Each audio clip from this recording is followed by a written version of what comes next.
Halo guys, di video kali ini aku akan membahas tentang beberapa fakta penting dari Sultan Ageng Tirtayasa, pahlawan nasional, sang pejuang dari Banten. Sultan Ageng Tirtayasa merupakan pemimpin Kesultanan Banten yang keenam. Di bawah kepemimpinannya, Banten mencapai puncak kejayaan. Kawasan tersebut menjadi pusat perdagangan internasional. Keharuman nama Banten sebagai pusat perdagangan internasional menarik perhatian VOC. VOC merupakan organisasi dagang milik Belanda yang ingin melakukan monopoli di perdagangan wilayah Banten. Berawal dari hal itulah, Sang Sultan Banten melakukan perlawanan.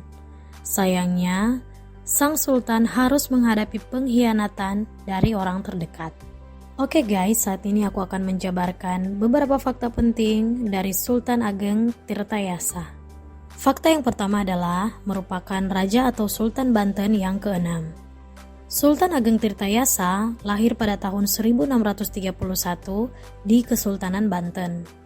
Ayahnya bernama Sultan Abu Al-Ma'ali Ahmad yang saat itu menjadi Sultan Banten kelima. Dari garis ayahnya, Sultan Ageng Tirtayasa merupakan cucu Sultan Abul Mafakir Mahmud Abdul Qadir atau Sultan Agung yang merupakan Raja keempat Banten yang dikenal berani dan gigih melawan penjajah. Sementara ibunya adalah Ratu Martakusuma yang merupakan putri dari Pangeran Jayakarta Wijayakrama.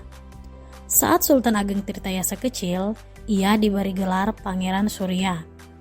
Setelah sang ayah meninggal dunia, Sultan Ageng dinobatkan sebagai Sultan Muda di Banten. Ia bergelar Pangeran Dipati. Usai sang kakek juga wafat, Sultan Ageng Tirtayasa menggantikan ayahnya sebagai Raja keenam dengan gelar Sultan Abdul Fattah Al-Mafaki.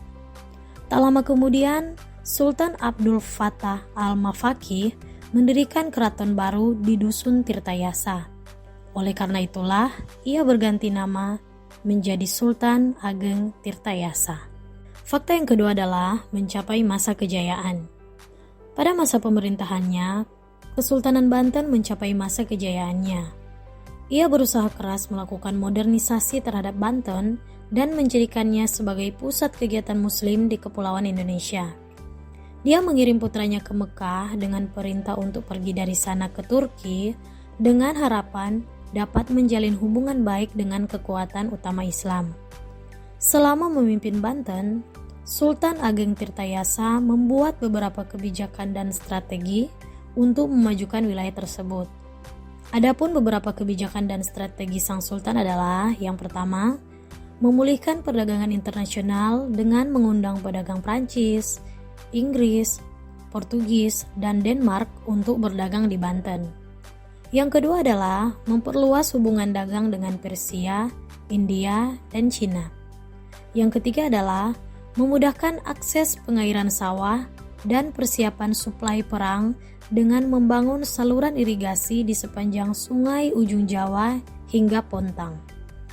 Yang keempat adalah membangun pesantren sebagai fasilitas bagi masyarakat yang ingin memperdalam ilmu agama.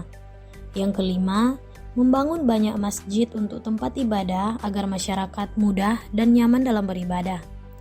Yang keenam, mempertahankan nuansa keislaman di Kesultanan Banten dengan mengangkat Syekh Yusuf sebagai mufti. Yang ketujuh adalah merenovasi bangunan keraton menjadi lebih modern dengan jasa arsitektur Lukas Kardel. Dan yang terakhir, memperkuat armada laut sebagai pertahanan dari serangan pasukan penjajah maupun negara lain yang ingin menguasai Banten. Fakta yang ketiga adalah kisah perjuangan melawan penjajah hingga terjadinya pengkhianatan. Sultan Ageng Tirtayasa berkuasa di Kesultanan Banten pada periode 1651 hingga 1683. Dia memimpin banyak perlawanan terhadap Belanda. Pada masa itu, VOC menerapkan perjanjian monopoli perdagangan yang merugikan Kesultanan Banten. Kemudian Tirtayasa menolak perjanjian ini dan menjadikan Banten sebagai pelabuhan terbuka. Saat itu, Sultan Ageng Tirtayasa ingin mewujudkan Banten sebagai kerajaan Islam terbesar di Indonesia. Keinginan VOC untuk menguasai Banten mendorong Sultan Ageng Tirtayasa melakukan berbagai cara untuk melawannya. Apalagi, VOC kerap menghadang kapal dagang asal Cina yang sedang menuju Banten. Saat konflik semakin pelik, Sultan Ageng Tirtayasa memerintahkan salah satu putranya yaitu Sultan Haji untuk mengurus masalah dalam negeri. Sementara urusan luar negeri dipegang oleh Sultan Ageng sendiri. Rupanya kedudukan Sultan Haji dimanfaatkan oleh VOC. Ia kerap dihasut untuk merebut kekuasaan Banten. Karena dukungan VOC begitu kuat, Sultan akhirnya berhasil menguasai Banten. Selain itu, ia juga menjadi Raja Surosowan pada tahun 1681. Sayangnya dukungan dari VOC ada pamrihnya. VOC meminta Sultan Haji untuk menyerahkan Cirebon kepada VOC. Di samping itu, VOC juga mendesak Sultan Haji untuk mengizinkan mereka melakukan monopoli lada di Banten. Ironisnya, Sultan Haji harus menarik mundur pasukan Banten di pantai Priangan. Sultan Haji pun dipaksa untuk menandatangani perjanjian-perjanjian tersebut. Dengan syarat, jika di tengah perjanjian berjalan Sultan Haji melanggar, ia harus memberikan uang sebesar 600.000 ringgit kepada VOC. Sultan Haji yang sewenang-wenang memicu perlawanan dari rakyat Banten sendiri. Mereka di bawah komando Sultan Ageng Tirtayasa ingin mengambil kembali Kesultanan Banten dan mengusir VOC. Upaya mereka membuahkan hasil di tahun 1682, di mana Sultan Haji merasa terdesak akibat serangan rakyat dari Sultan Ageng Tirtayasa. Dalam kondisi terdesak, pasukan VOC datang membantu Sultan Haji. Mereka bersekutu untuk menyingkirkan Sultan Ageng Tirtayasa. Akibatnya, pasukan Sultan Ageng Tirtayasa harus mundur dari medan pertempuran. Sementara itu, Sultan Ageng Tirtayasa pun dijadikan buronan. Fakta yang keempat adalah kematian Sultan Ageng Tirtayasa dan penghargaan yang diterimanya. Sultan Ageng Tirtayasa melarikan diri ke Rangkas Bitung bersama para pengikutnya. Kendati melarikan diri, ia tetap melakukan perlawanan terhadap Belanda.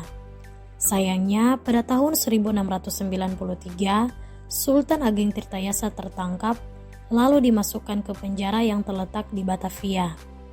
Ia meninggal dunia dalam penjara dan dimakamkan di Kompleks Pemakaman Raja-Raja Banten di sebelah utara Masjid Agung Banten, Banten Lama. Atas jasa-jasanya pada negara, Sultan Ageng Tirtayasa pun diberi gelar pahlawan nasional berdasarkan Surat Keputusan Presiden Republik Indonesia nomor 045/TK tahun 1970 pada tanggal 1 Agustus 1970. Nama Sultan Ageng Tirtayasa juga kemudian diabadikan menjadi nama dari salah satu perguruan tinggi negeri di Banten, yaitu Universitas Sultan Ageng Tirtayasa. Oke guys, itulah beberapa fakta penting dari Sultan Ageng Tirtayasa, pahlawan nasional, tokoh pejuang melawan penjajah dari Banten. Semoga video ini bermanfaat bagi kita semua ya. Mohon maaf apabila ada kesalahan maupun kekeliruan dalam penyampaian informasi ini. Jika ada kritik maupun saran, silakan teman-teman kirimkan melalui kolom komentar. Thank you for watching. Jangan lupa di like maupun di subscribe ya channel aku. See you on the next video.